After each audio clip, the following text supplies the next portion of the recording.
Bueno, parece que no es la primera vez que pasa, dicen que es al menos la cuarta vez que un auto se incrusta en un negocio, Adri. Villa Crespo, estamos en vivo. Silvana Catarozzolo, mañana de accidentes, aunque esto ya lleva larga data, ¿no?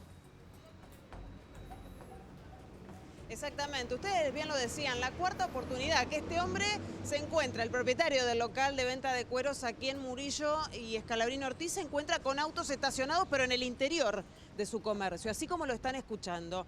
La vez más próxima ocurrió ayer cerca de las 9 de la mañana cuando el propietario llegó tras la denuncia de que había un Citroën C4 color blanco directamente incrustado en la fachada de su comercio. Estaba cerrado, no había gente en el interior, lógicamente domingo de Pascua, es muy tranquila la vereda, muy tranquila la zona en ese día tan especial y es por eso que no se reportaron víctimas ni heridos graves. Lo que sí hay que decir que según los testigos se veía circular ya a gran velocidad a este coche por la avenida Scalabrini Ortiz rumbo hacia el barrio de Villa Crespo, para tomar de referencia, como si se quiere, desde Córdoba hacia Warnes.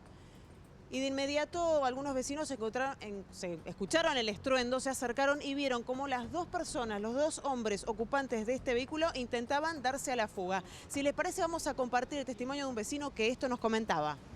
Ayer a la mañana, 9 menos 10, yo venía a comprar a Coto y al cruzar acá el Scalabrini Ortiz vi un coche blanco que venía a alta velocidad.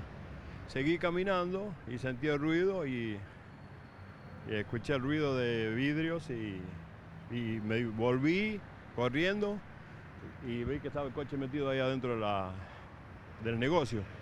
Y el hombre quiso salir, pero no pudo, estaba el coche andando.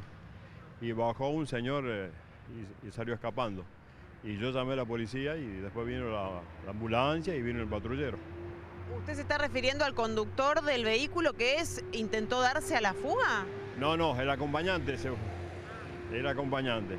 Y el conductor se bajó medio raro y caminaba y después llegó la policía y lo detuvo.